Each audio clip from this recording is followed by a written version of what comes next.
Ahí vamos. Bueno, buenas tardes, colegas, buenas tardes. La verdad que estamos muy felices de la Regional Quinta Oeste de poder estar brindando una charla más hoy, la quinta de este año, de esta gestión nueva que comenzamos este año. Así que, bueno, agradecidos a la participación de todos, felices de tener el profe que tenemos hoy en la charla, al Tucu, que ha sido profe de la mayoría, y la verdad que un gran placer conocerlo, haberlo tenido acá en Villa Dolores, y esperemos poder tenerlo presencialmente el año que viene.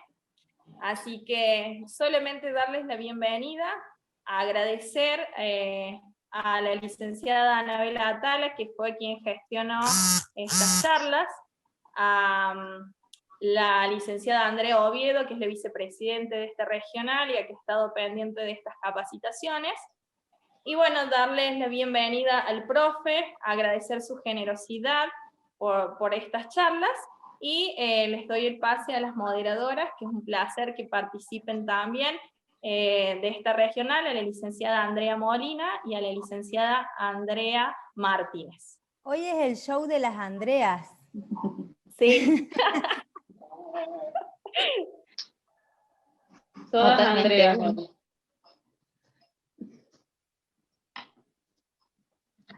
Bueno, buenas noches.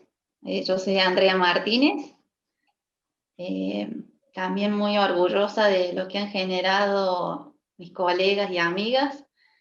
Bueno, voy a presentar a esta eminencia y a esta persona tan linda que nos está brindando esta información tan útil. Sí, es para tanto, Tucu. Bueno, sí, te vas a sentir. Bueno, voy a leer más o menos el historial laboral y profesional. Él es maestro de Castillo Morales, terapeuta de neurodesarrollo, adjunto de la Cátedra de Neurología y Técnicas Fisiokinésicas de la Escuela de Kinesiología y Fisioterapia de la Universidad Nacional de Córdoba. Es director del curso bianual de Neurokinesiología del Colegio Profesional de Kinesiólogos y Fisioterapeuta de la provincia de Córdoba. Bueno, como dijo Janine, ha sido profesor de muchos de nosotros. Estar muy contenta porque realmente entender el sistema nervioso nos ayuda a entender un montón de otras problemáticas, patologías o normalidades también. Así que por más que no nos dediquemos a esta área, siempre es útil poder entender realmente al ser humano y poder conocer estas técnicas novedosas que se trabajan en la rehabilitación. Así que, bueno, muchísimas gracias. Bueno, ahí comenzamos.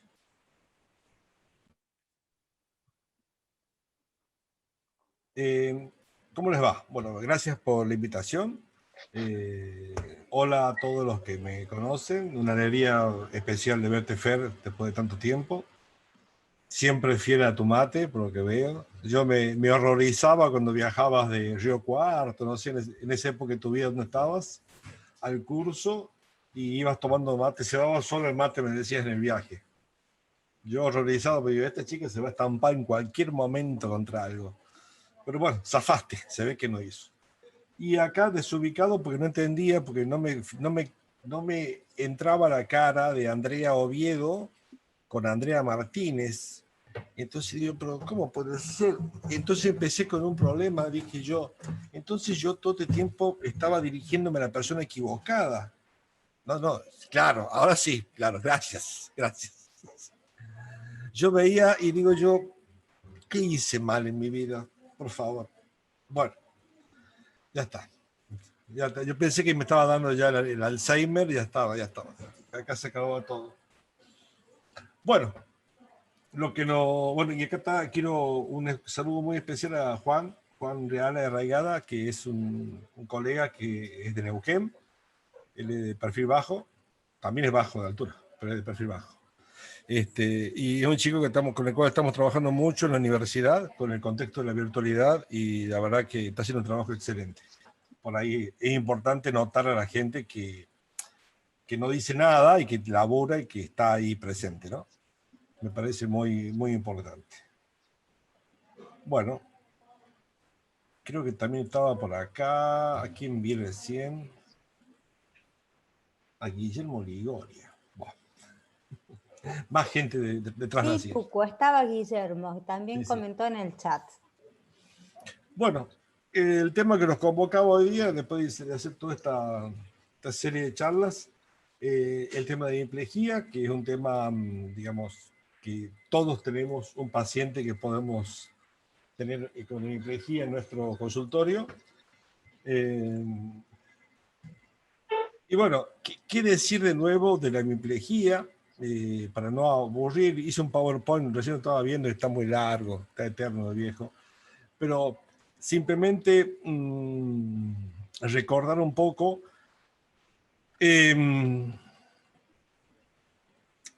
primeramente en qué momento abordamos al paciente, ¿no? Eso son una de las cosas que tenemos que tener en cuenta, ¿no? Si abordamos un paciente en una etapa aguda o en una etapa subaguda crónica, se ha discutido y hay ahora una tendencia en toda la rehabilitación orientada o encasillada dentro de lo que se corresponde a la kinesiología basada en evidencia, ¿no? Y también en el área de neurología está llegando esta mirada y hay muchos, Guillo, y hay muchos, y hay varios papers interesantes, no muy significativos en valores cuantitativos, o sea, en valores numéricos, sobre la eficacia de un método que es como bastante obvio, ¿no? La restricción del movimiento del lado sano como una herramienta terapéutica para abordar a los pacientes con hemiplegia, ¿no? Hay bastante bibliografía, bastante interesante la temática, bastante simple de aplicar, pero está orientada siempre a pacientes leves y de leves a moderados, ¿no? Ese es el grupo de pacientes que nos vamos a enfrentar, en el cual claramente, yo también tengo una paciente que tiene una hemiplegia leve, y claro, yo soy Maradona y Messi en una misma camiseta prácticamente, o sea, porque claramente que con ese grupo de pacientes uno puede hacer lo que uno quiera, ¿sí?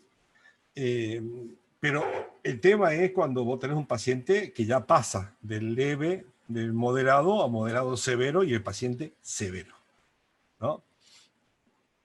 Y no hay inclusive ni siquiera mucha clasificación, o sea, uno tiene que aplicar la clasificación internacional funcional de discapacidad para poder comprender a qué nos estamos refiriendo, pero cuando tenemos un paciente que tiene una hemiplegia en la cual el periodo de flacidez se ha extendido mucho más allá de 2 meses, que no, pasados los 6 meses, no logra la sedestación, independiente, que necesita asistencia para estar sentada, y que la bipedestación todavía no se logró, estamos en presencia de un paciente grave, ¿no?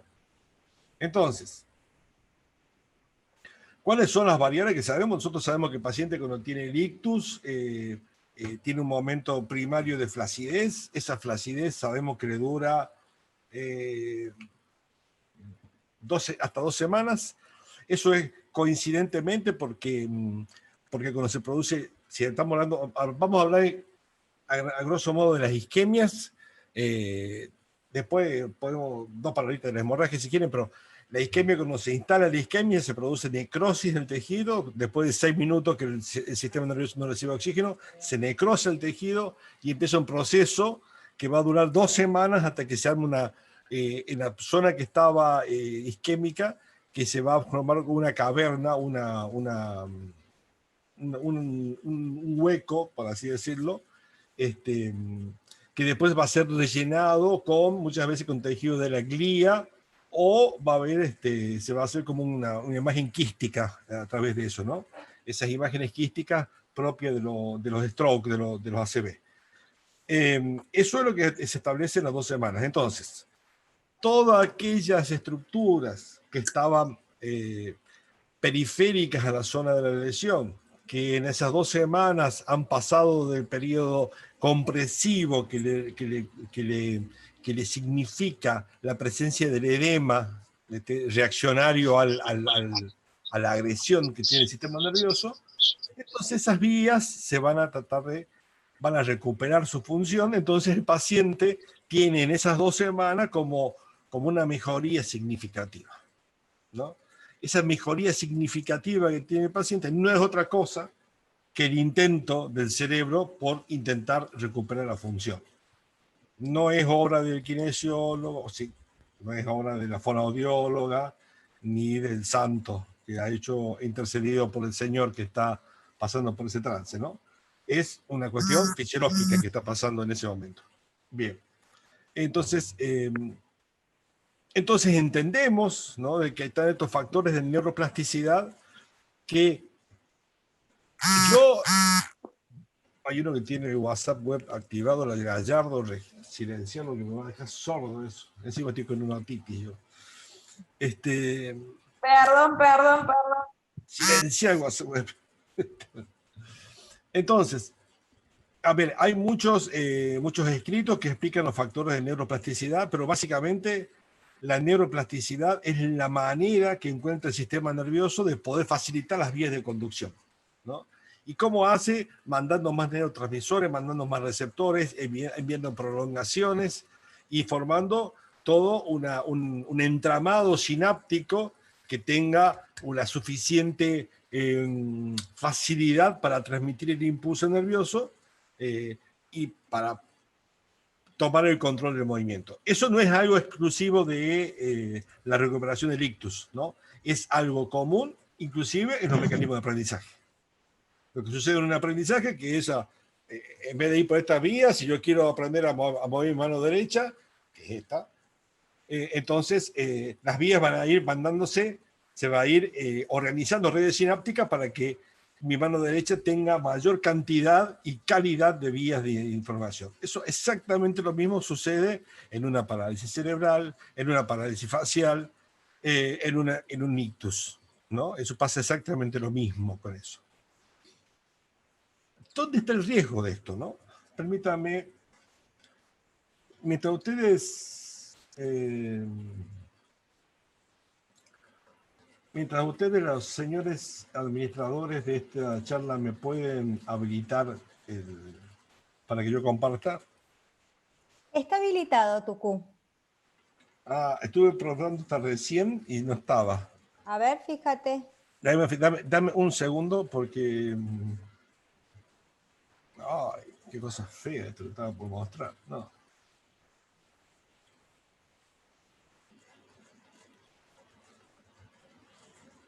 Dame un segundo.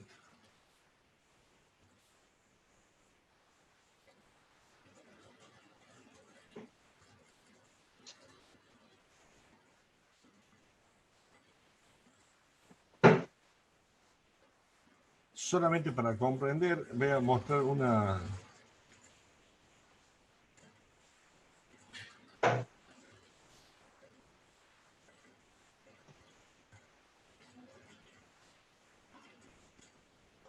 Voy a mostrar una pequeña imagen.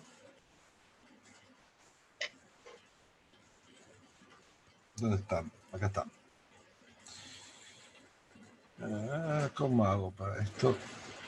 Share. Oh, me habilitaste en serio. Dios santo. Bien. No, esto, bueno, no hace al término de la hemiplegia directamente, es una... ¿qué sucede cuando hay un paciente que tiene una sindactilia, en la cual vemos que tiene agrupados en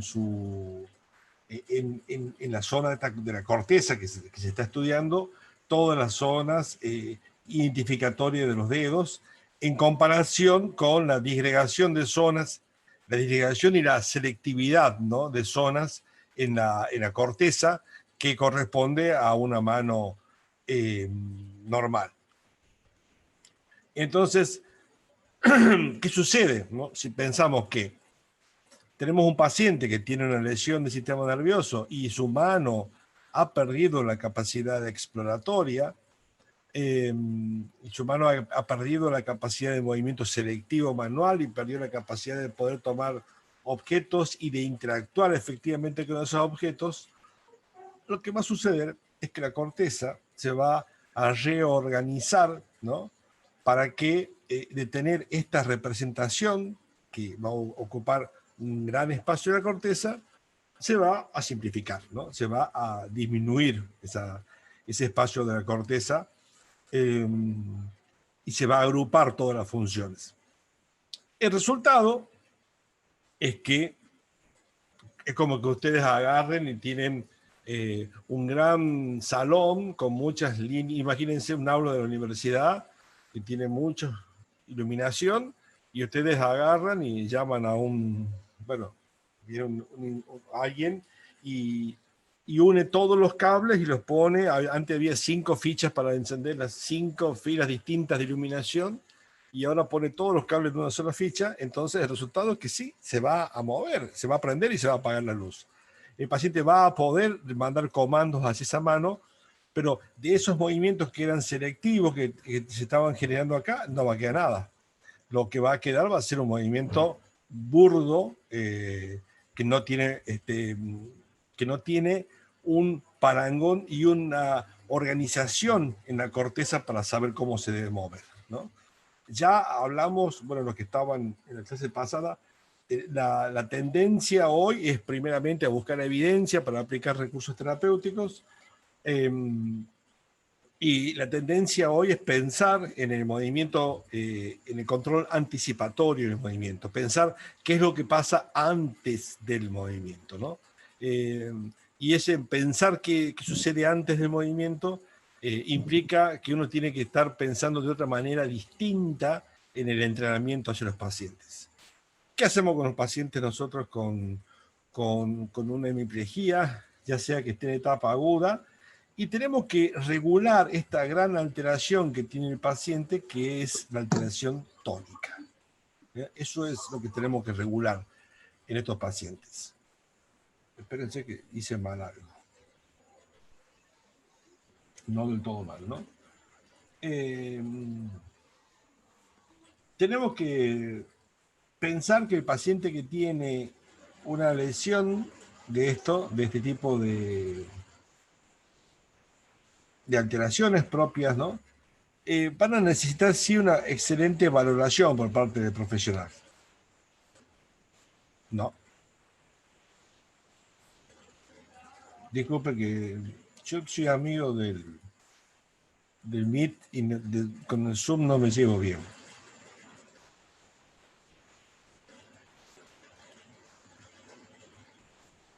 No. Tucu, Sí, diga. te quería hacer una pregunta.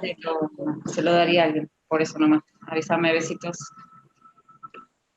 No sé quién está avisando besitos, pero... Andrea Martínez, estoy hablando y te quería hacer una pregunta. Yo escuché que en otra charla, que el tema de la mano y la lengua son Sí. como lo más difícil de recuperar. No. Lo que dije yo es que hay una correlación embriológica entre la mano y la lengua. En el niño con parálisis cerebral es más complicado, pero no en los pacientes con hemiplegia. Ajá. ¿Me entendéis? Bueno, ¿A dónde iba tu ¿no? pregunta? Termina la pregunta. Bueno, no era una charla, era una charla que había visto de una médica Sí, que ¿qué se dijo? dedica eso, que por ahí a nivel cerebral, Sí. eso es lo que yo entendí, que las funciones de la mano y de la lengua era lo más difícil, lo que más tardaba en recuperarse. Claro, tarda por el tamaño de corteza que usa, ¿no? Básicamente. El homúnculo de Penfield te indica de Por que eso usa es que siempre tanta nombraban cantidad, vos ese claro. homúnculo. Sí. Es por eso, Que ¿no? nunca Entonces lo vos tenés, claro, vos tenés, nunca lo entendiste. Nunca lo Bueno, entendí ese homúnculo. vos imaginate, a ver, ¿cómo te lo puedo poner en otros términos? Imagínate que tenés una mesa llena de computadoras, ¿no? Y esa mesa llena de computadoras sirven solamente para mover una mano. Y a su lado tenés una computadora en una silla que te sirve para mover el resto del cuerpo. Y después tenés otra mesa llena de computadoras para mover todo lo que corresponde a la boca y a la lengua. Entonces ese es el grado de complejidad. Necesitas una mesa completa, entera, llena de computadoras con el grado de complejidad y de conectividad que tienen para poder mover la mano. Una computadora sola en una silla, medio así chota la silla, para el resto del cuerpo, y otra mesa de computadoras para la boca y la lengua. Entonces es eso, ¿no? Tener que usar tanta cantidad de recursos es lo que te indica de que el grado de complejidad es muy alto. Porque a mí me pasa, ¿no? Que no sé si a ustedes les pasa, yo sé que no soy muy normal, pero por ahí una palabra la repito y de tantas veces que la repito pierdo el sentido de la palabra. Se me va el sentido. Empiezo a predecir, qué sé yo, a ver, coordinación, y en un momento se me va el sentido. Es como que se abstrae la palabra de lo que significa realmente o de lo que yo interpreto como coordinación, ¿no? En ese momento, uno cuando la palabra se separa del sentido y uno se pone a pensar todos los movimientos que tiene que hacer la lengua para poder articularse exactamente donde debe articularse para decir la palabra coordinación, cómo tiene que coordinarse, perdón, la redundancia, la respiración, el control postural para que salga una buena columna de aire, que esté bien posicionada la laringe, que las cuerdas vocales puedan vibrar de la manera que tienen que vibrar, y que después yo ponga la boca para poder decir la C, la O, co, y que después vibre la lengua para decir bueno, a mí no me vibra mucho la lengua, ¿no? Y después poner la lengua y decir dinación.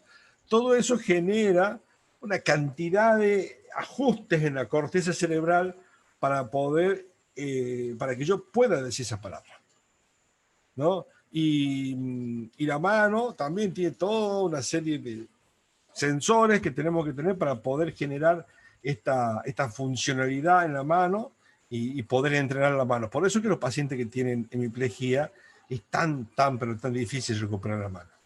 Porque si le toma un cacho de la corteza, si le toma un segmento de la corteza cerebral, y ese segmento está justo en la representación de la mano, y las posibilidades de que recupere la mano son de nulas e imposibles. Es así de simple. Tucu. Decime, André. Andrea Molina te habla, tantísimo tiempo, señor. Tucu, sí, escúchame, ya que saliste con ese tema, tenía yo anotadas algunas preguntas que pensaba hacerte y bueno, va con esto. ¿Cómo podemos hacer para abordar, porque a mí, respecto de lo que es la recuperación de la funcionalidad de la mano, más allá de la alteración en sí del movimiento, porque en lo que es estimulación de movimiento y técnicas para nivelar el tono y hacerlo funcional, es como que siento que tengo herramientas y por ahí me puedo llegar a manejar. En donde siento que me pierdo mucho es cuando hay una alteración sensorial muy importante, por ejemplo, en todo lo que es miembro superior o miembro inferior, que también va a alterar la marcha. Pero ¿de qué manera podemos abordar a un paciente con una severa alteración de la sensibilidad? Porque si no siente la mano, ¿de qué manera le va a dar funcionalidad? Bueno, ahí tenemos dos teorías, ¿no?, que hablan. Por un lado, que hablan de la importancia de la exterocepción para poder realizar el movimiento coordinado. Eso en cuanto al movimiento funcional es indudable. Si yo voy a tomar este lápiz, tengo que tener la capacidad de poder captar la superficie, la dureza del lápiz, pero todo lo que corresponde a los movimientos de la mano que yo estoy utilizando para poder investigarlo, todo eso corresponde al aspecto propioceptivo. Entonces hay como dos teorías, dos grandes miradas en la rehabilitación, una apuntada casi exclusivamente en el movimiento propioceptivo y otra casi exclusivamente apuntada hacia el entrenamiento exteroceptivo. Sobre el entrenamiento exteroceptivo, la mirada que hay es de empezar a trabajar con estímulos fuertes, ¿no? Tomar cada una de las sensibilidades y poder estimularlas primeramente desde los dos extremos, qué sé yo, si el ejemplo más pedagógico que se me ocurre para contarte es la estimulación de la temperatura, ¿no? Dice, vos agarrás y ponés los dos extremos, ponés algo muy caliente y algo muy frío, y después vas disminuyendo las distintas variables de temperatura entre lo caliente y lo frío para que el paciente aprenda a discriminar esa temperatura. Bien, esa es una postura que hay en la rehabilitación. Yo no la uso, porque también se hace lo mismo con los estímulos dolorosos, se hace lo mismo con los estímulos táctiles, se hace lo mismo con el estímulo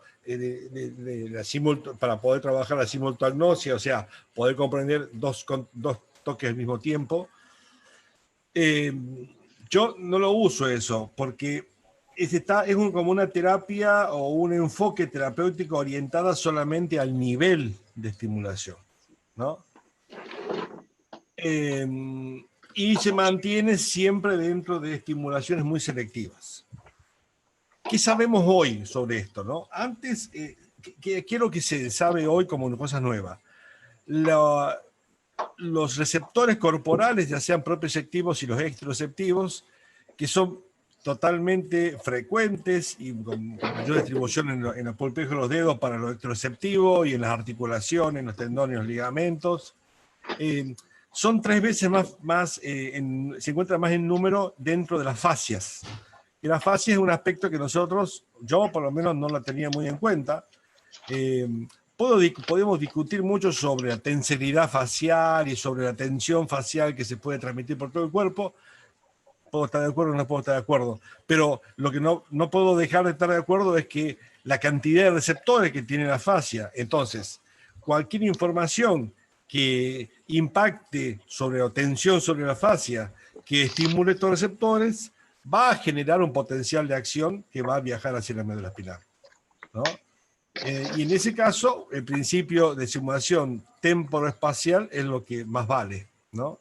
Para poder abordar este paciente. Entonces, la estimulación propioceptiva y exteroceptiva sobre este grupo de pacientes, como el que vos estás hablando, es fundamental, que se engloba dentro de todo paciente, dentro de lo que se denomina, lo que Castillo Morales, por ejemplo, la preparación, ¿no? Para la preparación para la actividad. También en Bobat se usa la misma palabra, ¿no?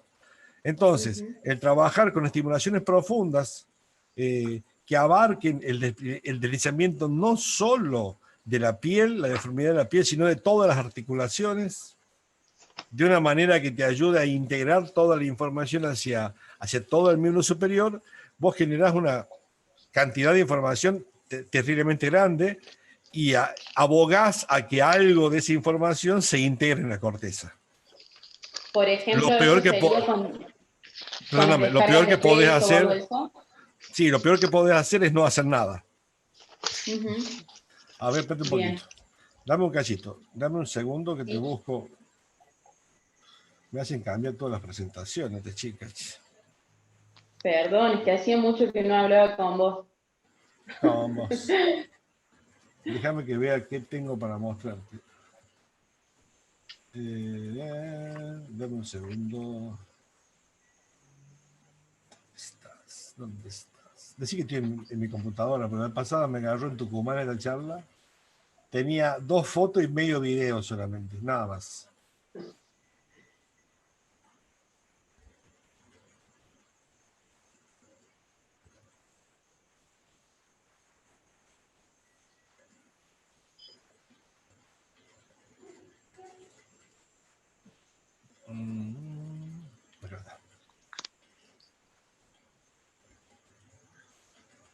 A ver, te voy a poner... Voy a pegarte estas fotos en un Power. ¿Alguien sabe si yo... A ver... Si puedo compartir esto... Podría hacer. Share screen.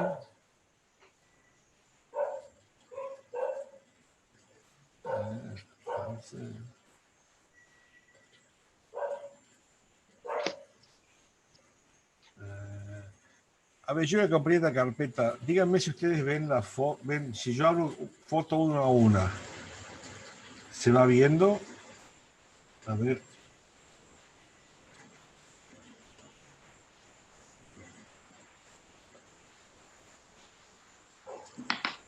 ¿Ven una foto ustedes o ven chiquita la foto? Se ve chiquito, se ve al costado de la pantalla. Bien, dame un segundo. Al costado donde tenés todo. Sí, dame un segundillo.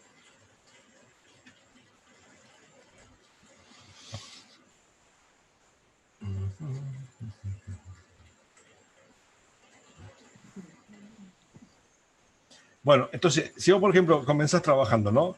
Decís, vamos a comenzar a trabajar desde miembros superiores. Déjame que te vaya seleccionando alguna.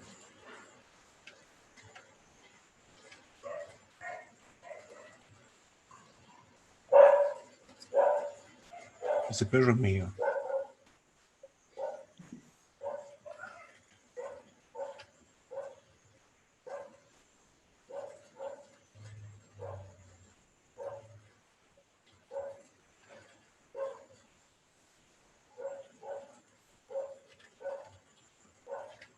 Cosa complicada trabajar con la virtualidad en estas cuestiones que son más bien prácticas, ¿no?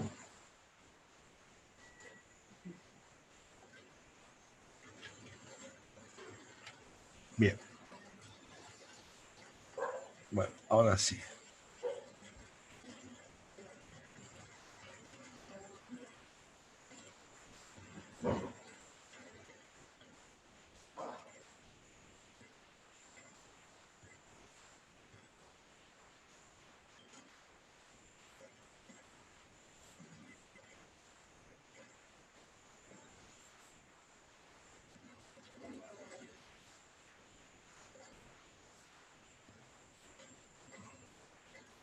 Bien, ¿ven ahí?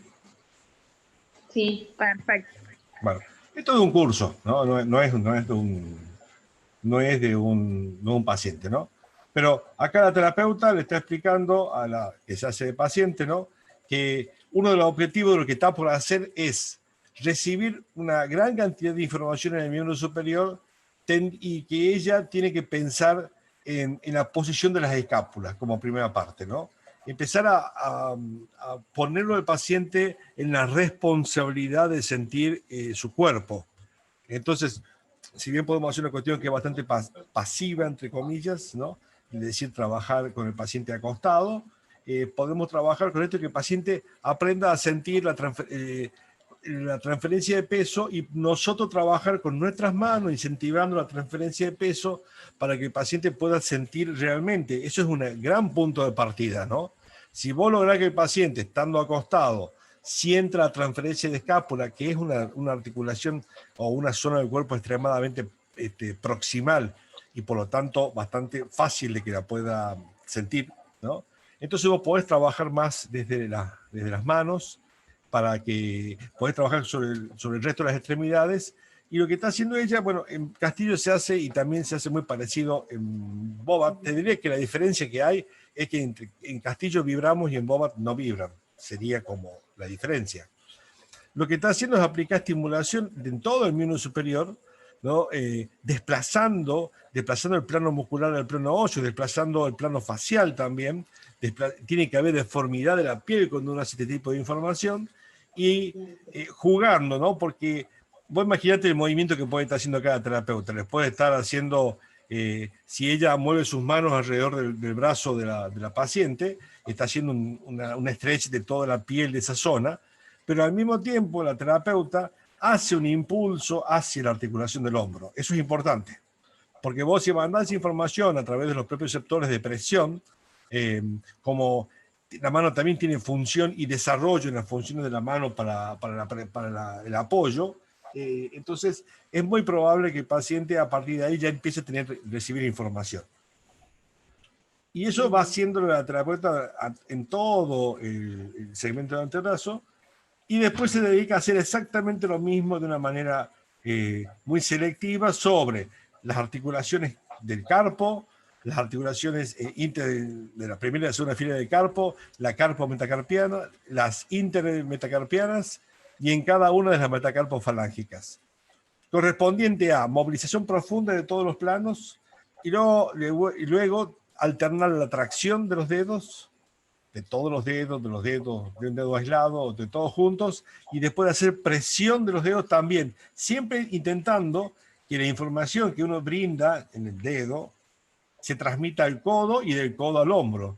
Razón por la cual el paciente idealmente para trabajar está en la posición que tiene su brazo izquierdo, en el cual tiene unos 30 a 45 grados de abducción de hombro, tiene una ligera flexión de codo y la mano alineada ni en extensión completa ni en flexión completa. Entre 20 grados de extensión de mano y 0 grados de extensión de mano, con los dedos abiertos y el pulgar separado y fuera del plano de los otros dedos, tenés una buena posición para poder comenzar a trabajar y a darle información al paciente en este sentido. Esto es y bueno, esto viene Castillo, lo que hacemos finalmente nosotros con esto es, pienso que te puede servir, ¿no? Trabajar, entrar con la mano así, como estamos entrando, entrar con el dedo pulgar por el lado cubital, eso hace que la mano que vos tomes, cuando vos presionás con el pulgar, rápidamente la mano, si está en cubital, abandona la posición cubital y se va hacia la desviación radial. Entonces, esa presión que vos podés generar ahí sobre la mano, con tu dedo pulgar, intentás darle información que se transmita al codo y del codo hacia el hombro del paciente. Y vas alternando, ¿no? Como si vos tenés la mano del paciente ahí y vos podés trabajar un poco, haciendo un poco de tracción, que esa tracción repercuta en la articulación del hombro y a la vez vos le estás dando el apoyo para la presión. Esa cantidad de información te permite pensar de que quizás algo de toda esa información le pueda llegar al paciente. Y es como un punto de inicio para comenzar a pensar o planificar otras cuestiones terapéuticas con el paciente a medida que veas vos cómo el paciente logra integrar. Entonces, primeramente, esta función de apoyo, la información proprioceptiva del apoyo, la información burda del posicionamiento corporal, es lo primero que uno tiene que lograr, entre comillas, para que el paciente, bueno, pueda realmente ayudar, ¿no? Bien, bien. Tucu, ya que estás con miembro superior, como para seguir más o menos en el tema, sería como, más o menos, y bueno, ahora te exploto, ir al otro extremo, que lo he visto mucho en pacientes con hemiplegia o con cuadriplegias, el hombro doloroso, Bueno. O sea, alguna forma de prevenirlo, o cuando ya lo agarramos al paciente tarde, o aunque lo tengamos desde el comienzo, si pasa el hombro doloroso, maneras de abordarlo, porque es un limitante muy importante en la movilidad del miembro superior. Bien. Para el hombro doloroso tenés, bueno, dos condiciones, ¿no? Propias del síndrome del hombro doloroso. El hombro doloroso es propio del hemipléjico y el síndrome de hombro-mano, ¿no? Que también es muy frecuente en el paciente con hemiplegia, ¿no? El síndrome hombro-mano viene justamente o se lo aborda con este tipo de preparación, siempre respetando el nivel de estimulación del paciente, el nivel de tolerancia del paciente, porque si vos estimulas demasiado, claramente que va a haber mucho dolor, ¿no? Entonces, sí, trabajando con este tipo de estimulación profunda, vos dando siempre estimulación hacia el hombro y rompiendo el patrón del cierre de la mano, llegando a la apertura y sobre todo la desviación radial, vas a lograr que el paciente identifique y separe lo que es la presión de lo que es el dolor, ¿no? Porque acuérdate que la fisiopatología del dolor incluye de que se empiecen a mezclar las cosas después de un tiempo, ¿no? O sea, el dolor general, ¿no? El dolor en general baja los estímulos, todo lo mismo. Cuando el nivel de estimulación baja, el umbral de estimulación baja, todo es lo mismo. Entonces, llega un contacto suave y se identifica como dolor. Llega una presión sobre la uña y claramente que es dolor. Pero empieza a disparar todo a la misma intensidad. Te rozó una sábana y sentí como si te hubiesen pisado una uña del dedo del pie. Entonces, cuando vos vas trabajando con esto, respetando los niveles del paciente, con el tiempo, no es una cosa fácil ni rápida, te va a llevar quizás 2 o 3 meses. Sí, quizás 2 o 3 meses pensando en 3 sesiones semanales, ¿no? Esta cuestión de la virtualidad me obliga a pensar así. Yo antes nunca decía un tiempo así, pero pienso en mi experiencia, y esto lo puedo decir solamente desde la cuestión experimental. No tengo ningún respaldo de haber leído nada para que te pueda decir eso, ¿no? Desde mi experiencia, un paciente en esas condiciones, podés lograr que deje de sentir dolor ante cualquier estímulo, trabajando todos los días o 3 veces por semana, más o menos te lleva 2 o 3 meses el chiste ese. Obviamente que no haces solamente eso, haces todo lo demás, ¿no?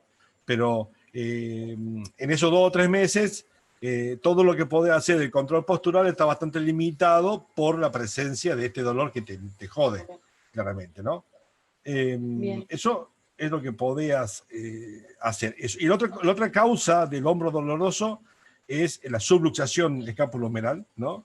Con lesión capsular y con retracción de la cápsula, en la cual el aspecto de la fisioterapia anda muy bien. O sea, la aplicación de ultrasonido, la magneto no he notado muchos cambios, pero la aplicación de ultrasonido es, y la movilización y la estabilización con vendajes, reforzado con taping o con vendajes estabilizadores o la colocación de las hombreras de neopren y evitar que el brazo caiga péndulo, está indicado. Y después tener los casos dobles. Tener un paciente que tiene subluxación de hombro, más síndrome de hombro-mano, ¿no? Claramente que está. Y bueno, vas trabajando con todo. Esos son los pacientes míos siempre. extrañamente ahora atendí a una chica con una hemiplegia que muy leve, que quedó bárbara. Así, yo la atendí 6 meses y dije yo, ¡fa! ¡Qué bueno que soy! Pero bueno, porque no tenía casi nada la chica esta. Pero normalmente mis pacientes son eso, tienen síndrome hombro-mano, tienen hombro subluxado, tienen a su vez, tienen un pusher, son ciegos, sordos, autistas y esquizofrénicos, ¿viste? Y cuando eran chicos les pegaban al perro también. Entonces esas cosas me tocan a mí siempre. Por eso me cuesta por ahí contarle a alguien de mis pacientes, porque yo, y bueno, pero también tenía esto, y también tenía esto, y también tenía esto. Bueno. Pero bueno, eso es lo que te puede llevar a trabajar con ese grupo de pacientes así. Bueno. Buenísimo, gracias, Tucu. Deben un segundito.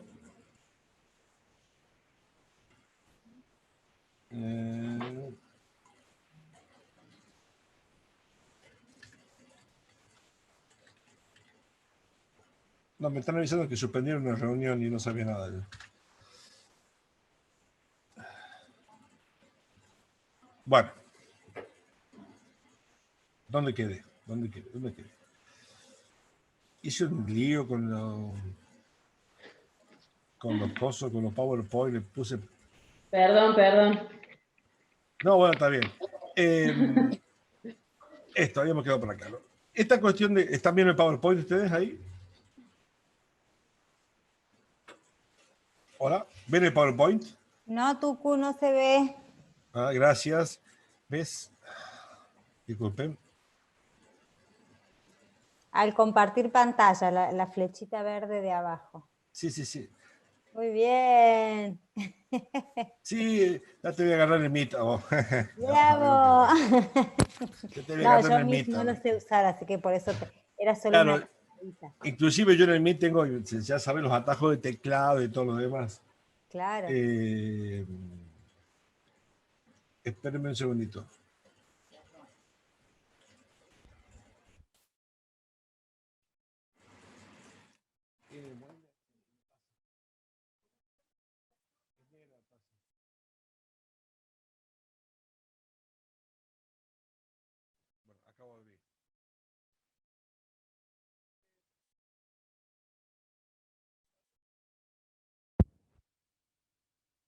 Hablo mucho sobre la implicancia de los reflejos tónicos cervicales. La línea de Bobat habla mucho sobre esta implicancia del tónico cervical, sobre la distribución tónica en miembro superior.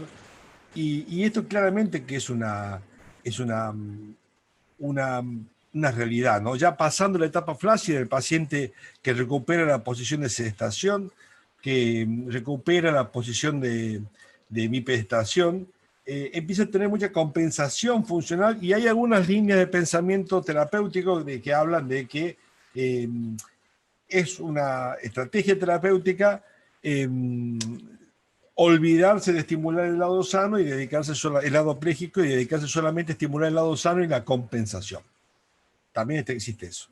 Yo no lo comparto ni lo sé hacer. O sea, sí lo podría hacer, pienso que lo podría hacer. Que es lo que hacen los pacientes que no reciben tratamiento, ¿no? Esos pacientes que vos te llegan Ah, sí, yo tuve un derrame cerebral en el 87. Y vos lo ves. ¿Y hizo terapia? No, no, fui al médico de ahí en el dispensario que me dijo que me quede en mi casa tranquilo. Y bueno, yo ahora vengo porque no puedo abrir la mano. Entonces vos decís, what the fuck? O sea, estamos en el 2020, hijo. A esta hora me vení con esta cuestión. Y entonces te aparece ese grupo de pacientes que lograron hacerse funcionales a expensas de compensar toda su patología, ¿no? En esos pacientes entonces tenemos ya es un paciente que no tiene claramente hipotonía, que es un paciente francamente con aumento de tono, que tiene espasticidad, ¿no? Que la espasticidad, ustedes saben de que es el signo o es unas características propias de la lesión del sistema piramidal y que para abordarse dentro de la terapia, al día de hoy, hay tratamiento para la espasticidad a través de la medicación, hay medicamentos que se le puede dar al paciente y hay técnicas quirúrgicas que se pueden abordar y está la aplicación del Botox, ¿no? Entonces, uno puede trabajar con este grupo de pacientes con todas estas herramientas, uno integrándose en el equipo terapéutico, uno puede abordar este tipo de alteración, haciendo siempre una excelente valoración del paciente. Con respecto a la valoración del paciente, es importante pensar que yo entiendo que ustedes deben valorar al paciente como hay que valorar todos los aspectos del paciente hemipléjico. Uno de los elementos muy importantes de la valoración es, déjenme ver dónde lo tengo ahora.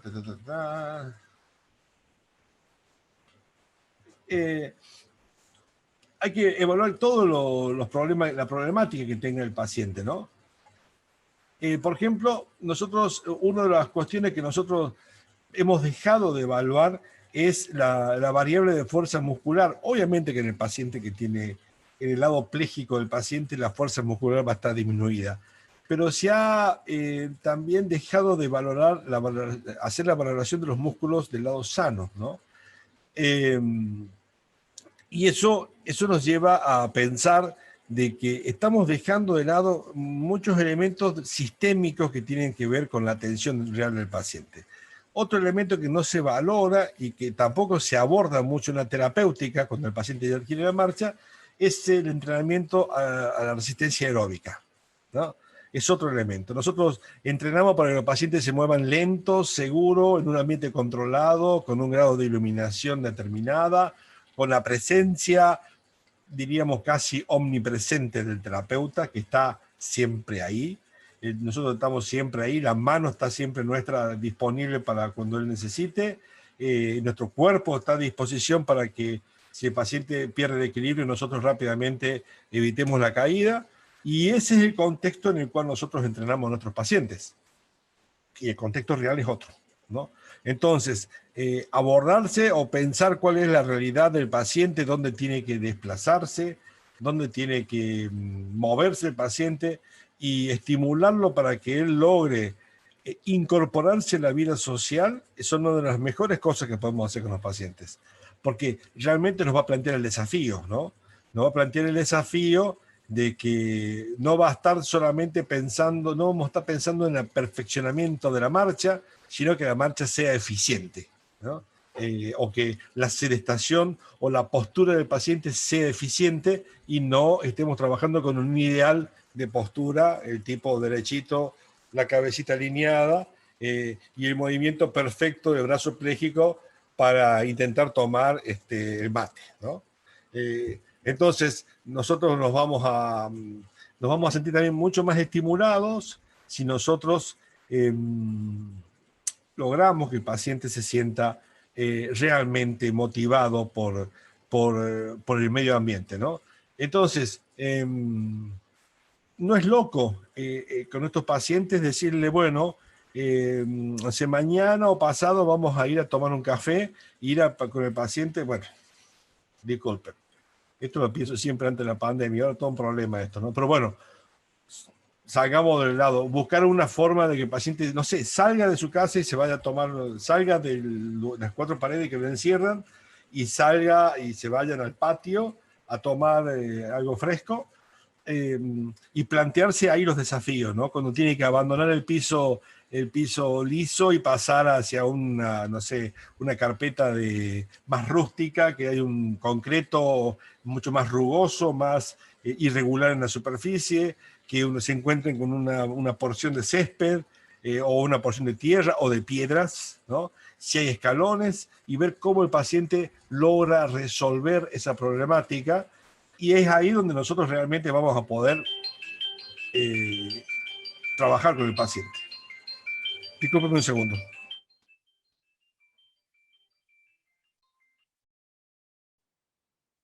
Pepe, ¿qué pasa? ¿Se suspende o no se suspende?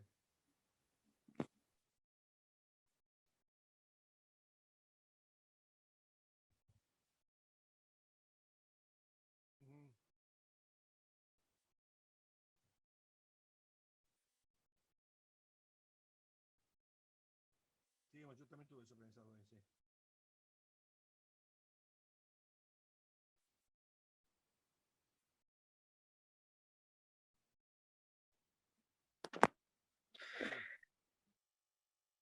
Me mate el gatito de espera del Tucu. Dale, dale. Dale, Bueno, ¿cómo vamos hasta acá?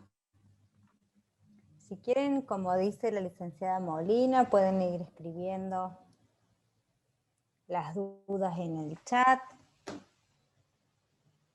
¿Qué pasó? El docente tuvo una llamada urgente y no se escucha, Tucu. El docente tuvo una llamada telefónica urgente, exactamente, eso pasó. Ahí va. No se cortó, Martín. Ahí volvió el Tucu. Sí, sí, sí.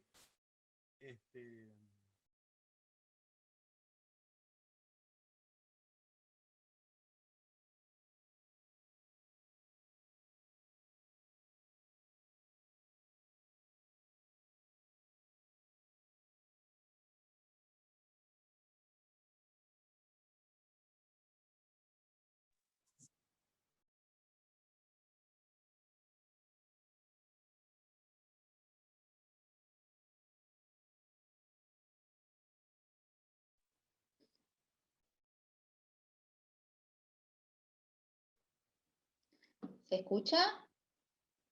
¿Pueden escuchar? No se está escuchando, Tucu. Ahí está, ahí volvieron. No se escucha el Tucu.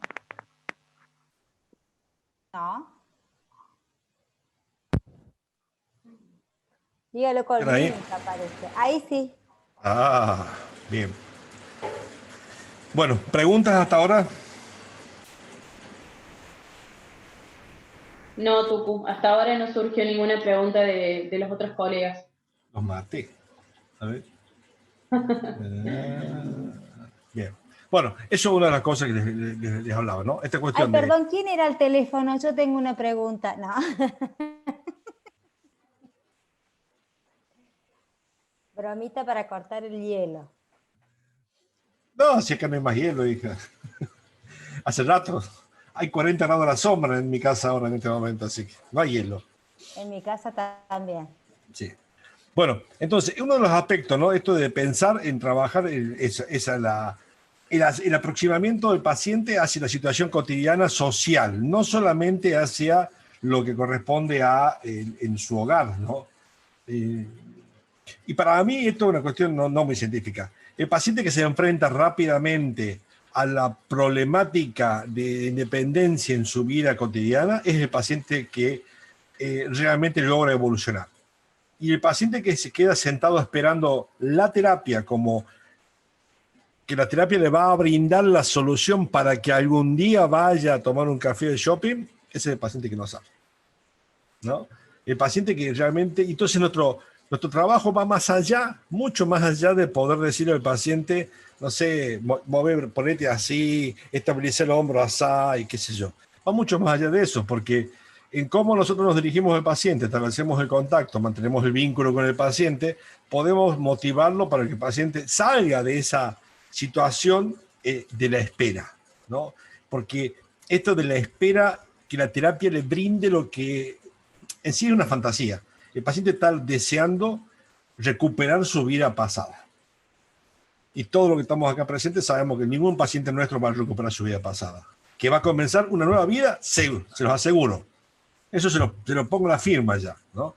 Y depende del paciente que esa nueva vida que esté por vivir sea una vida plena de desafíos o una vida en la espera, eterna espera de lo que quedó atrás.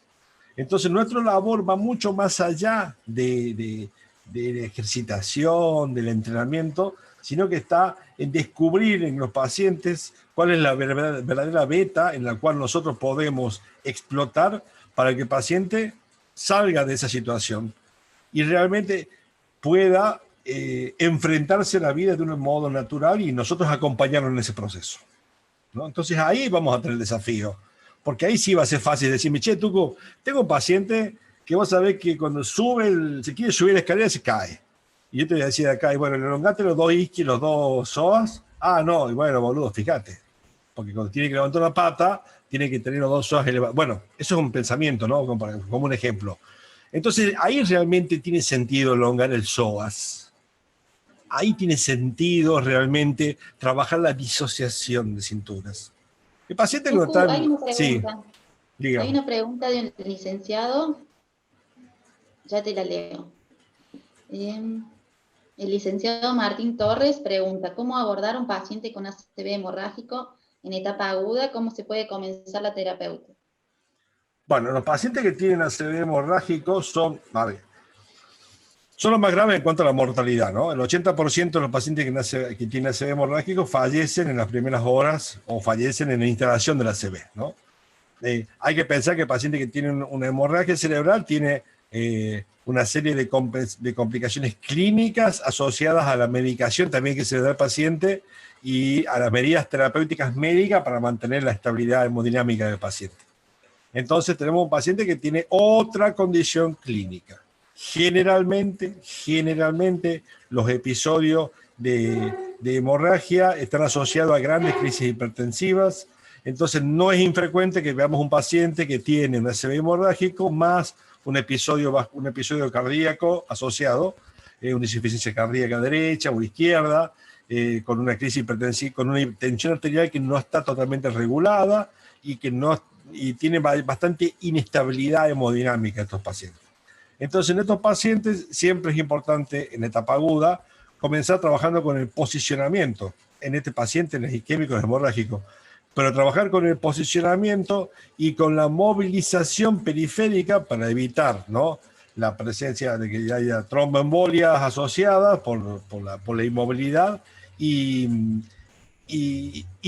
comenzar trabajando con la movilización, monitoreando la frecuencia cardíaca, la frecuencia respiratoria y la saturación de oxígeno para ver que el paciente, cuando nosotros estamos trabajando pasivamente con la movilización, que la compensación cardíaca se está haciendo de una manera correcta, ¿no? Siempre pensando que son pacientes que están asociados a ese tipo de problemática, ¿no? Porque no es lo mismo que el paciente con un ACV isquémico, un ictus, que se le movió un poco una placa de ateroma y hizo el ictus y quedó con una secuela mínima, sino que es un paciente más comprometido. Entonces, resumiendo, para el paciente hemorrágico en etapa aguda, la variable clínica es la que tiene que priorizarse, ¿no? Y después pensaremos en qué es lo que queda. Siempre, obviamente, si vos lo posicionás bien al paciente, le podés trabajar esta movilización, la estimulación que estábamos hablando con Andrea recién, igualmente desde los pies, trabajar el aspecto ventilatorio del paciente. Todo eso va a redundar en beneficios en cuanto a cantidad y calidad de información que recibe el paciente.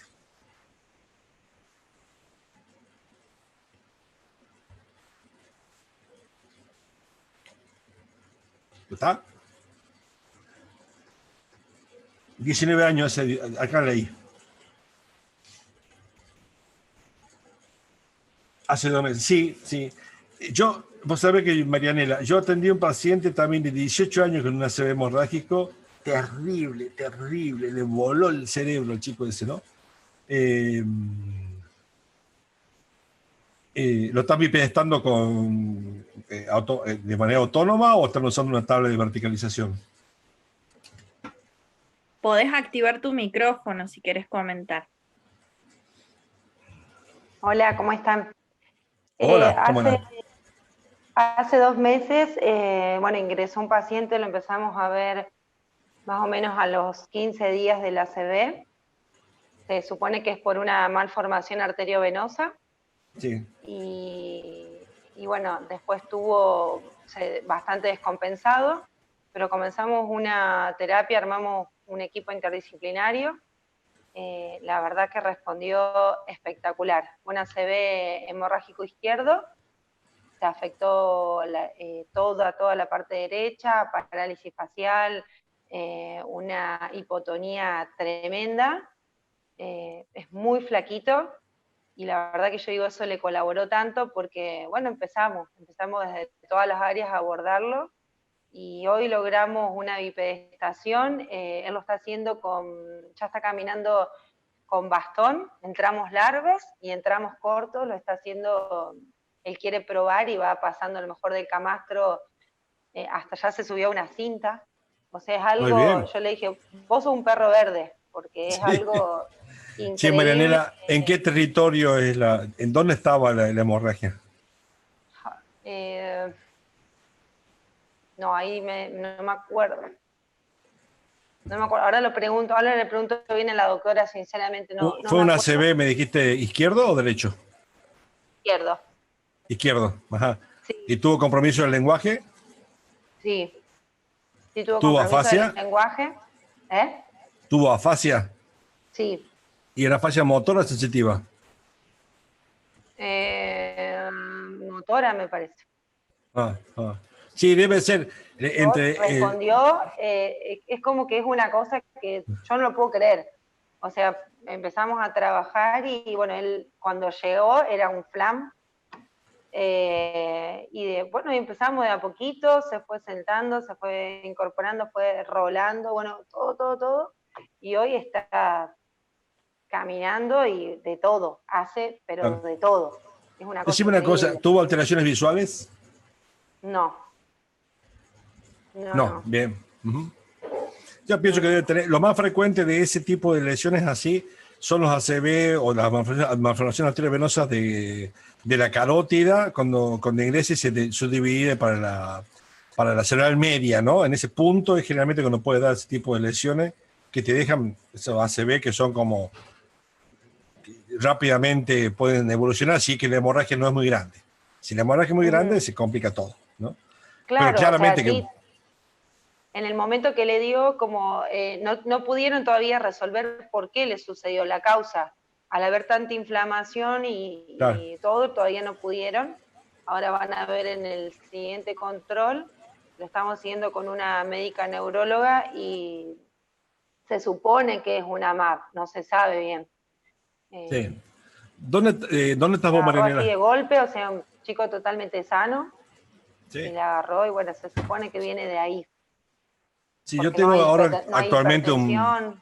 claro, yo tengo actualmente un paciente también joven de 22 años que hizo también una hemorragia cerebral, pero él no tuvo una hemiplegia, él quedó con una cuadriplegia, ¿no? Porque ya fue más, claro, porque se Claro. inundó la cisterna magna, entonces agarró todo y quedó con una cuadriplegia y motrizmente es un chico que no tiene secuela, o sea, le tenés que buscar un poco de pérdida de equilibrio en el apoyo unipodal sobre la pierna derecha. Se lo tenés que buscar, ¿no? Pero Ajá. las secuelas más graves que tiene son las conductuales. Este muchacho. Pero claro, bueno, depende, como dije, ¿no? Depende de dónde está la lesión y la extensión de la lesión es lo que uno puede encontrar. Lo que a mí me llama, bueno, la atención del cuerpo, yo ayer lo evaluaba y le digo, tiene 3 puntos espectaculares, las 2 piernas están respondiendo re bien, bueno, su brazo que no, el izquierdo que no sucedió nada, pero el derecho estamos como que con un movimiento así. Sí. Sí. Y ahora le hicimos una férula para mantener la mano en una posición bastante funcional, porque él en el movimiento está tendiendo a hacer Al esto. cierre, claro, sí. Sí. Sí. Entonces, bueno, la mano, la mamá es algo que nos tiene todo el día así, como la va a recuperar, qué va a pasar con esa mano y que qué más hacemos. Y nosotros le dijimos lo que Andrea había dicho en su momento, que la mano no era muy fácil de recuperar. Sí. Si bien él está mostrando, tiene la sensibilidad superficial y profunda muy bien, él está mostrando lo motriz, pero desde el hombro, o sea, no hay nada en función, o sea, él aprieta, pero después no puede soltar. Uh-huh. Entonces, Sí. bueno, estamos en esa etapa en que la mano, no sé, la verdad que no sé. Le estamos haciendo de todo, pero no sé. No sé si tenés alguna sugerencia. ¿Con qué una sugerencia en cuanto al manejo con los padres, ¿no? O sea, o el escuchar a los padres. Realmente el problema más grave que tiene su padre es la mano de su hijo, ¿no? Probablemente su hijo haya sido muy hábil con las manos, no sé, haya tocado un instrumento o qué sé. No, un chico joven tocaba la guitarra y estaba en la facultad recién este año, pero bueno, es como que lo es más evidente que se le ve ahora y a la madre le preocupa como diciendo va a quedar así, no agarra nada, no saca los cordones, no. Y es obvio, a ver, aparte me quedó el dato ese que dijiste, el 80% fallece, o sea que hay que agradecer. Sí. Y pues está. Ya está, pero sí, bueno, claro. Los papás obviamente se busca otra cosa, ellos están ¿te mirando. tocó un hemorrágico? Sí, vale. Sí, en cuanto al manejo para los padres, es por ahí, a los padres no entienden esta cuestión de la problemática de decir, es muy difícil que la mano se recupere, ¿no? Y pero decirle al papá, estamos trabajando para la función de la mano, involucrarlos a los padres en el tratamiento. Sí, están re involucrados. Involucrarlo más en el trabajo, en el cuidado de la mano, darle herramientas de decir, bueno, fíjate, cuando estás sentado, qué sé yo, si estás sentado, que ponga la mano así, ¿no? Uh-huh. Entonces, vos fíjate que si estás sentado y apoya la pera, entonces te está estimulando también los receptores de la mano, ¿no? Entonces, y fíjate, papá, que no se cierre mucho la mano acá, y si se cierra, vos le vas a poder trabajar un poco sobre los tendones para que él se pueda relajar y que él mire para un lado y mire para el otro, y se ponga como un desafío mirar y que la mano no se caiga, por ejemplo, ¿no? Que la mano no caiga. Entonces le puede dar ese tipo de indicaciones más en lo funcional para que el paciente, los papás entren también en la vigilancia de eso guiados, porque lo están haciendo, ¿no? Entonces de esa forma le vas a quitar un poco la mirada de los padres hacia la demanda al equipo terapéutico de la recuperación de la mano, que ya sabemos que es complicada.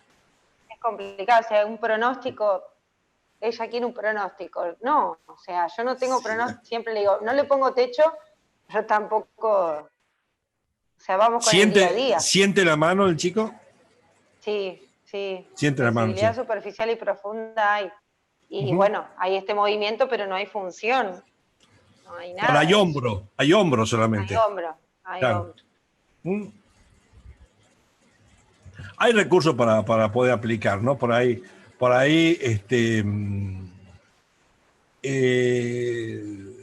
bueno, primero lo que pasa, hay recursos de Castillo, Morales, de Bobat y de Boita, que se pueden aplicar directamente para poder irradiar más tensión y ver realmente qué se puede hacer en la mano.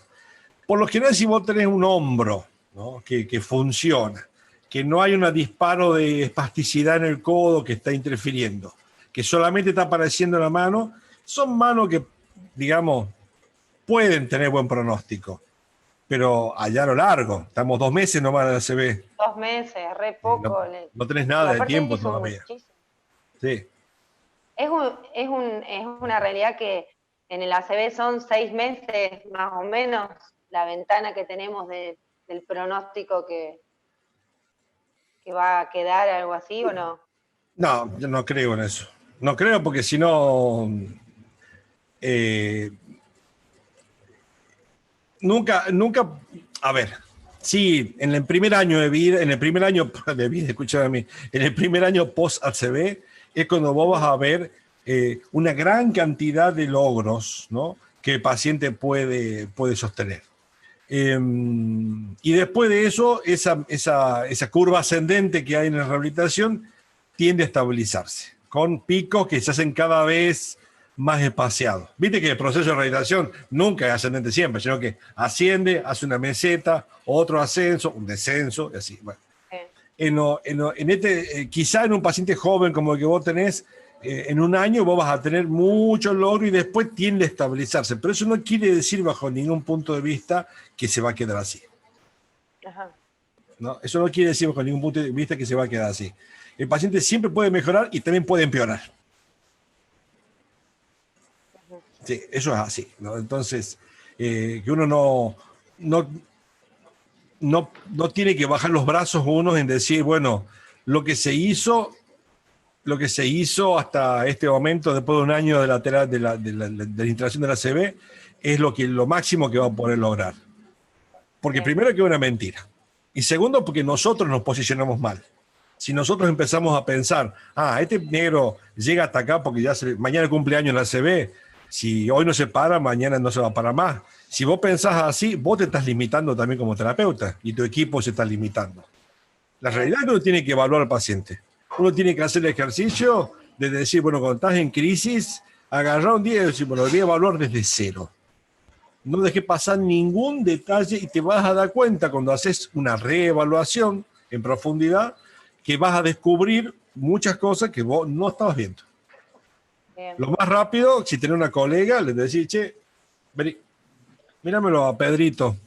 Evalualo vos a Pedrito hoy día y dedicate vos a hacer una evaluación y hacer tu devolución, ¿no? Nosotros cuando trabajamos ahí en la Vélez Sarsfield en Castillo, éramos muchos trabajando juntos. Me parece que estoy viendo que acá entró alguien, sí, un gran amigo. Bueno, éramos todos juntos y en ese que estábamos todos juntos teníamos esta comodidad de decirle a tu colega, che, míramelo hoy a Pedrito, evalualo vos, trabajalo vos a Pedrito y decime. Entonces la colega venía y decía, yo le haría tal cosa y tal cosa. Vos ya se la hiciste.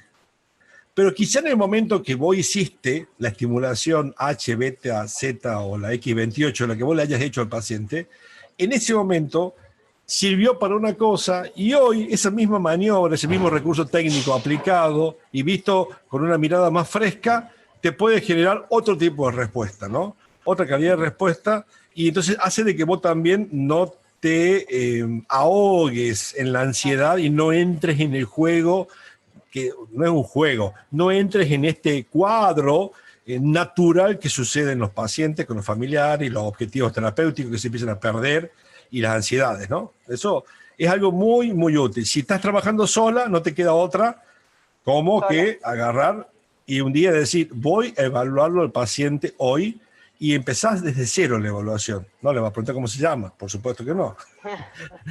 Pero ya sabes cómo se llama y le empezás a probar y empezás a probar todo. Sí. Disculpa que te moleste, hay otra consulta de otra colega. Sí, diga. Ahí te digo.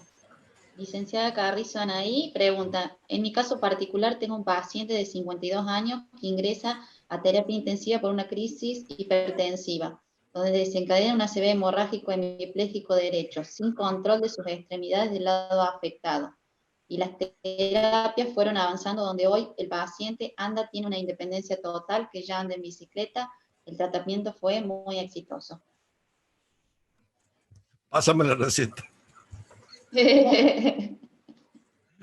Pásame la receta.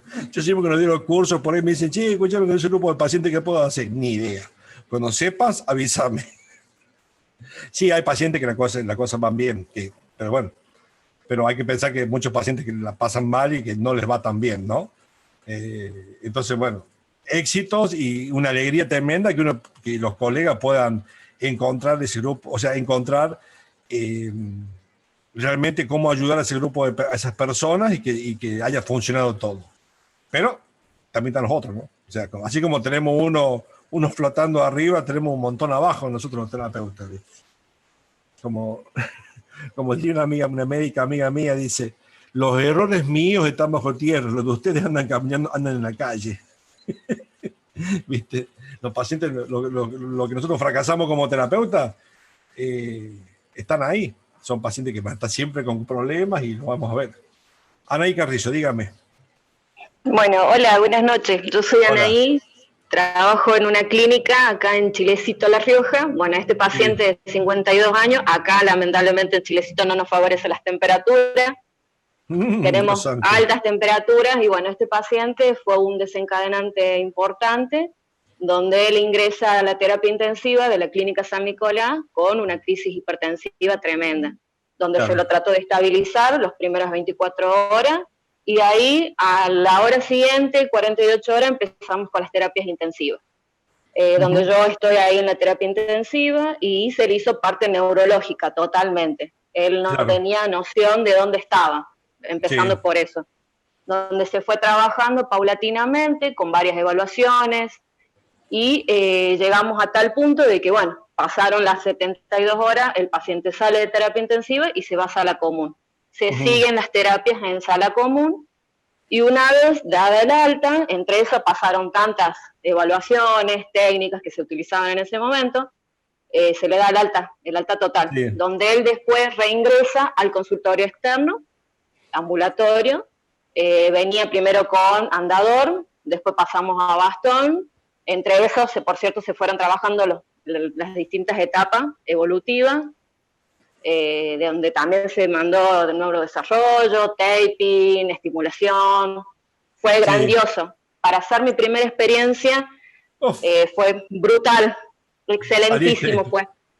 Saliste Donde hoy en beneficiada. día, sí, bastante bien, gracias a todo lo que he aprendido, y bueno, a nuestro Señor que también, y él sobre todo, que él tenía mucha voluntad, muchísima, y sobre todo el equipo, a lo que me refiero equipo, la familia, ayudó muchísimo, donde fue un gran acompañamiento con los familiares, el paciente, y bueno, en este caso el profesional, y los otros profesionales, los médicos, Claro. los enfermeros, que estábamos las 24 horas del día ahí al lado de él. Llegamos a tal punto de que se sacó bastón, y hoy en día puedo decir que anda en bicicleta, camina, va, viene, excelentísimo, donde él sigue teniendo los controles periódicos, tanto en consultorio como en el cardiólogo, y todas las diferentes etapas. Especialidades, sí. Especialidades, sí. Gracias a Dios fue una experiencia bastante exitosa. Para mí fue muy, muy exitosa. Donde hoy en día todavía tengo contacto con él y se sigue trabajando periódicamente. Sí. Así que eso está lindo, ¿no? Después te paso la receta. No, yo también tuve uno de esos. Buenísimo. Sí. Así que bueno, suerte. un placer poder compartir con ustedes y colegas desde acá de Chilecito, así que es muy bueno experimentar estas situaciones y hacerlas saber. Sí. Vamos a Chilecito entonces la próxima. Vamos, vengan, para la chaya. Claro. Para la fiesta de la chaya, claro. Allá vamos a hacer todo ACB ahí también. Listo. Bueno, licenciadas, moderadoras, ¿qué hacemos? ¿Más preguntas? No ha habido ninguna pregunta. ¿No? Ya te viene la preguntita de la Gaby. Ay. La veo Estaba muy concentrada la Gaby, ¿eh? La vi que estaba con un cuaderno recién la Gaby. Se viene. Ay, se apagó la cámara, che. No, cambió el lugar acá. Bueno, no, para ir terminando, ¿no? Sobre la problemática de la hemiplegia, la estimulación temprana que planteaba Anaí Carrizo es la estimulación precoz que se aplicó en ese caso ideal, que tienen todo ese equipo, que pueden ingresar a la UTI, que pueden comenzar a trabajar. Es algo como bastante afortunado, me parece que era la palabra. Yo trabajé en una terapia intensiva e intentamos armar un centro en un sanatorio que en la ciudad de Córdoba, un equipo de rehabilitación, una unidad de rehabilitación.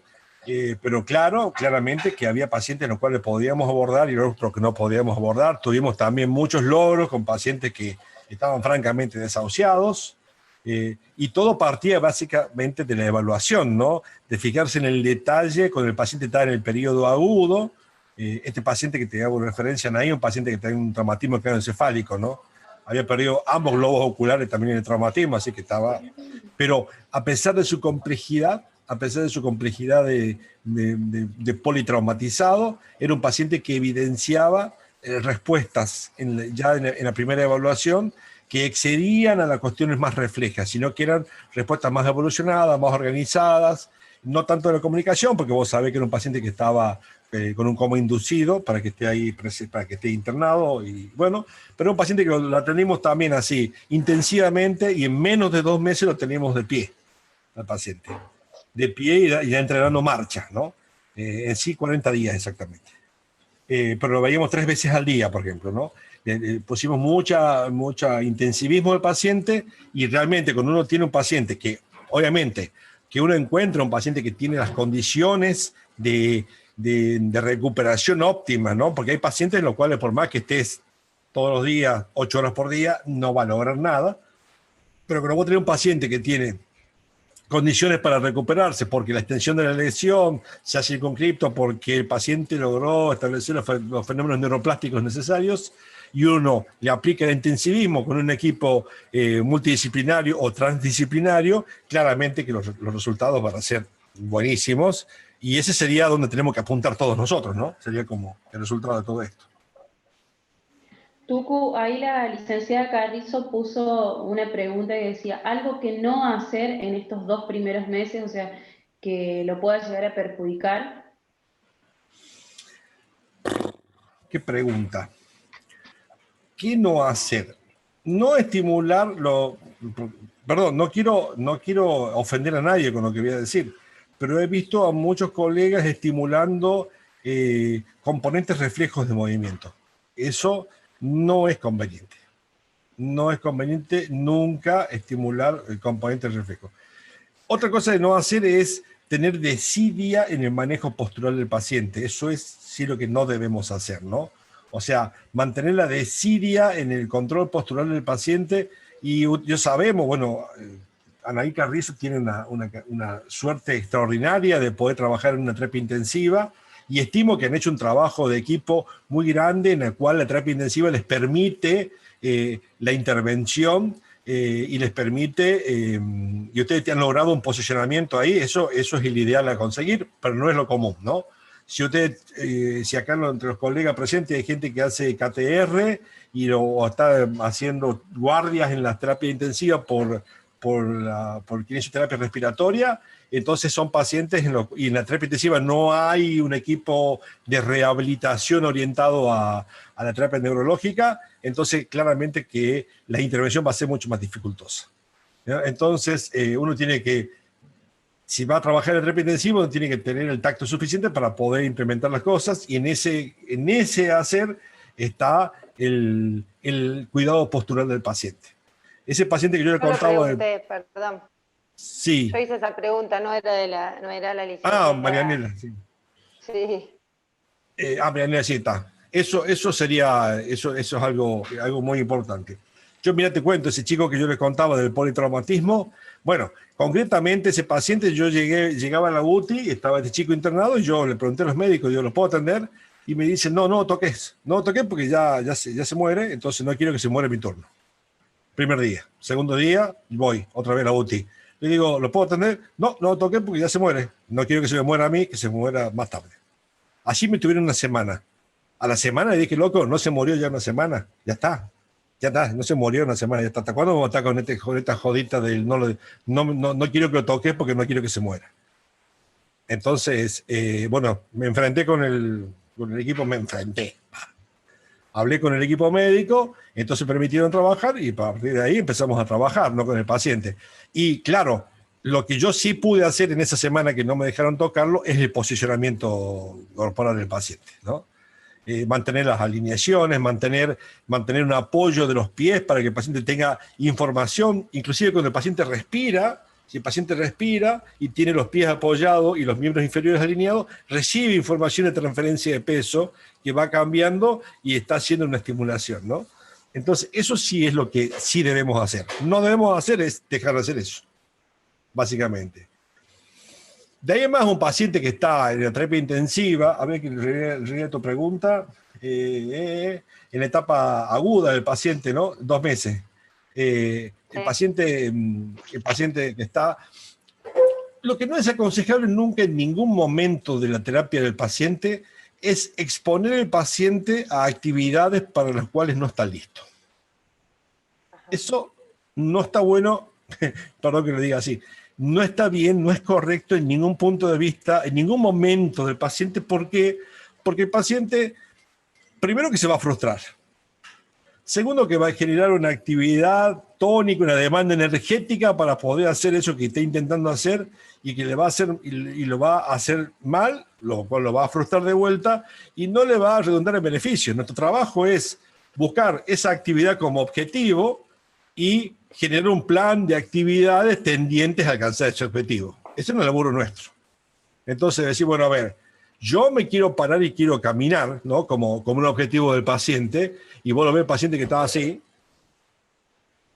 Entonces le decís, bueno, sí, perfecto. En vez de pararlo pasivamente, al negro agarrarlo de las axilas, ponerlo sobre las patas duras y sostenerlo en esa situación, en vez de eso, entonces sí, bueno, vamos a trabajar para que vos puedas generar el enderezamiento correcto de tronco, que te puedas mantener sentado con un apoyo y de que de a poco vos lo puedas asistir para que el paciente se pueda poner de pie de una manera que no refuerce la patología, ¿no? Eso es fundamental. Pero como te digo, hay líneas de teoría de trabajo en las cuales plantean no reeducar el lado paralítico, el lado paralizado del paciente y solamente dedicarse a entrenar el lado sano. Yo no comparto eso, pero existe también. Y esto estamos acá, hicimos una charla de actualización, y la actualización quiere decir que estas cosas se están manejando. Mira, hace el año pasado, el anteaño pasado, 2018 tiene que haber sido, sí, surgió en la universidad, ¿no? Surgió un debate por un post, por una review de un trabajo de investigación que la hizo un grupo de científicos, ¿no? De escritores de una revista científica, y el resultado finalmente era decir el adiós definitivo a los gurúes de la rehabilitación, ¿no? Porque entonces hicieron trabajo de investigación tendientes a decir, bueno, esta terapia no sirve, se me está apagando la cámara, esta terapia no sirve, la terapia Bobot es inefectiva porque no logra que el paciente desaparezca la espasticidad. Y yo dije dentro mío, ¿hay alguien tan inútil en la vida, científicamente hablando, para pensar que si vos tenés un paciente que tiene una lesión encefálica, que ha liberado los controles superiores sobre los inferiores, el paciente genera espasticidad, con un recurso terapéutico, fisioterapéutico o kinésico, no sé, la mano, el pie, la alineación, ese control alterado desaparezca? Bueno, la persona que ha pensado que realmente nosotros, los kinesiólogos, podemos lograr que el sistema nervioso restablezca funciones las cuales no las puede restablecer, y bueno, tiene un pensamiento de un niño, mágico y misterioso de un niño, porque el paciente es un paciente que tiene su lesión. Yo soy muy positivo con el paciente, los que me conocen saben cómo trabajo y saben lo que instruyo en los cursos, pero básicamente el paciente tiene su lesión, o sea, no podemos olvidarnos que el paciente tiene la lesión. Y que por ahí algunos pacientes respondan mejor es porque lograron establecer nuevas conexiones y mecanismos compensatorios neuroplásticos, ¿no? Pero nosotros tenemos que, bueno, para no ir mucho tema, tenemos que establecer objetivos con el paciente y desglosar en objetivos pequeños y planificar la terapia para alcanzar esos objetivos del paciente. Eso es lo que debemos hacer. ¿Qué no debemos hacer? Poner al paciente a hacer cosas que no sean funcionales, por ejemplo, ¿no? Por ejemplo, el entrenamiento de fuerza, que lo tocamos como un tópico, es importante abordarlo en la terapia, pero no puede ser solamente el entrenamiento de fuerza lo único en la terapia, ¿no?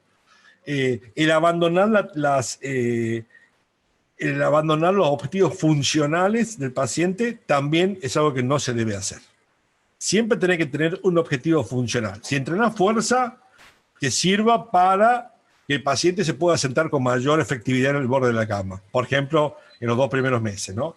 Si entrenás resistencia aeróbica, es para que el paciente también tenga mejor capacidad de estar sentado en el borde de la cama. Si entrenás cuestiones de movilidad articular, que le sirvan para estar sentado en la cama, ¿no? O sea, todo lo que vos haces de lo que corresponde a la estimulación sensoperceptual, proprioceptiva, esteroceptiva, entrenamiento de fuerza, entrenamiento de resistencia aeróbica, todo eso tiene que estar englobado finalmente en una actividad funcional para el paciente. Si no, no sirve.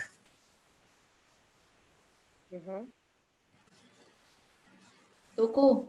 Diga, Andrea, no. Bueno, quiero ser como, no ser tan extensa, pero comentarles que tengo un hijo con parálisis cerebral. Yo sabía. Tuvo síndrome. síndrome de West, Ujú. muchas convulsiones y bueno, le hicieron una hemisferectomía funcional y realmente cambió muchísimo.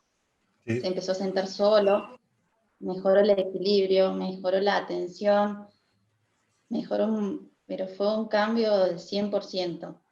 Hay un grupo de mamás, un movimiento que está ayudando a esta epilepsia refractaria y que esto perjudica a la evolución de estos pacientes neurológicos, que muchas veces la epilepsia va de la mano.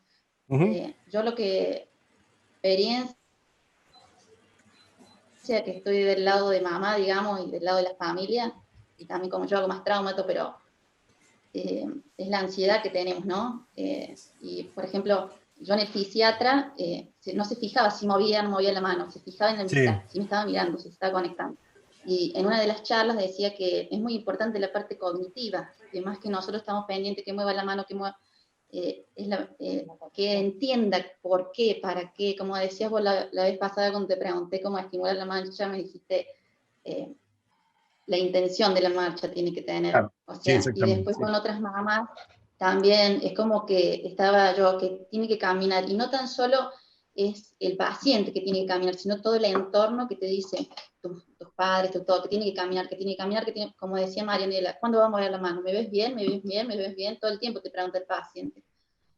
Y entonces yo pienso que primero la parte de psicología es la pata de la mesa, que por ahí uno no le tiene atención porque está pensando de mover o no mover el pie. Y después, bueno, otra cosa también que siempre nos habla del tema del tronco, ¿no? Que si nos focalizamos en las extremidades y no tenemos en cuenta el tronco, el escápulo y todo esto, que se fijen, que también lo vemos en pacientes que no son neurológicos, que la escápula se fija. Entonces, como creo que ahí se genera mucha lesión por la ansiedad del paciente de caminar, de mover la mano, de mover el brazo, sin antes hacer... Yo ahora con un paciente con ACV me dice, sí, realmente cambió mucho desde que empezamos a hacer ejercicios, con todas estas cosas que vos nos has enseñado, el rollido, toda esa transacción de movimiento de una etapa a la otra. Entonces, como realmente es como... otra cosa que quería comentarles también, la medicación. Por ejemplo, la medicación para la epilepsia, o como vos también decías, es fuerte y también cómo te afecta a otras cosas. Mi nene estaba tomando 5 medicaciones y ahora toma una sola después de la cirugía. Y bueno, la lengua, después que le sacamos el Sabril, empezó a moverse mejor y él está interactuando mejor. Ya capaz otro nene, un amiguito también ya está hablando y tiene afectado el lado izquierdo, increíble, pero hasta que como que me di cuenta de prestar más atención en lo cognitivo, que eso lleva de la mano a lo funcional y lleva de la mano a otras cosas. Así que, bueno, eso quería compartirles y más o menos la experiencia que sirve para por ahí con sus pacientes o con las personas. Y por ahí cuando los invitaba ahora a la charla decía, no, yo no hago neuro, pero, o sea, no importa, porque esto le puede pasar a tu mamá, a un vecino, Sí. te puede pasar a vos mismo, o sea, y entendiendo lo neurológico, creo que entendemos un montón de cosas. ¿Y quién no atiende a un paciente con hemiplegia, no? Eso es... ¿quién no tuvo un hemipléjico en su haber terapéutico?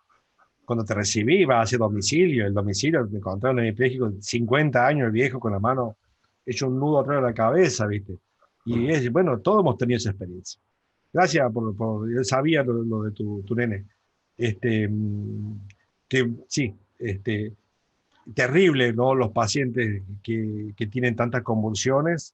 Yo atendí un nenito que tiene una alteración en el gen HDN9, que es un gen que codifica convulsiones, o sea, tiene, no sé, todo el día convulsionando. Y también, ¿no? Como vos, con toda la medicación alta, todos los efectos secundarios que tienen los medicamentos que toman los pacientes con síntomas convulsivos, y también los pacientes que tienen hipertonía, ¿no? Eso es algo tan marcado que genera lo que hacemos neuro en la saliva del paciente, es increíble.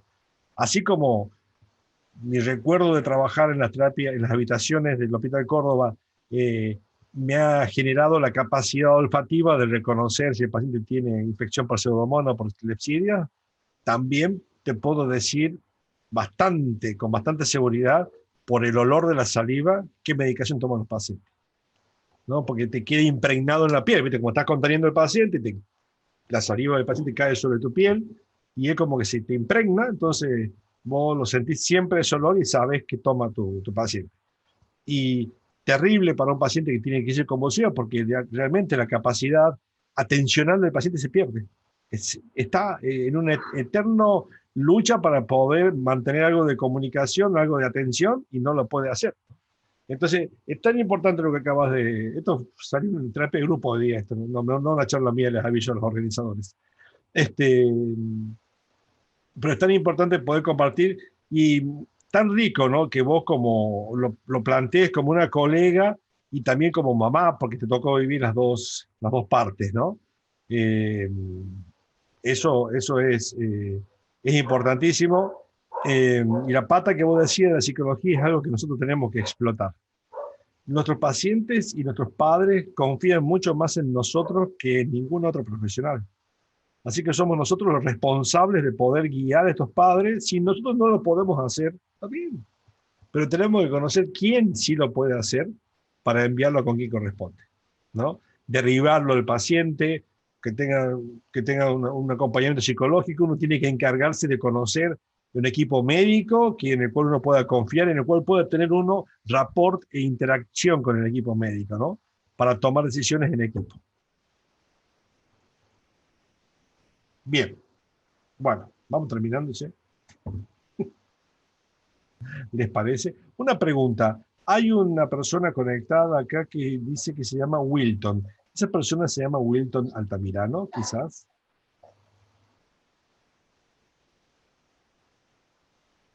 Vamos a esperar a ver si responde.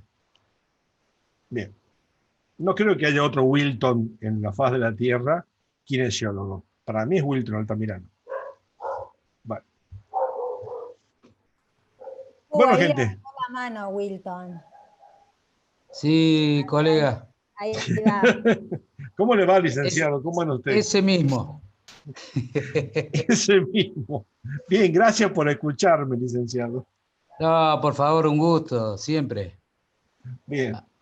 Ahora, sí. Te escuchaba y digo, bueno, desde el primer curso que hice allá con Castillo, lo conseguí igual, viejo, ¿eh? Sigo robando igual, sí, decís eso. Totalmente. Claro.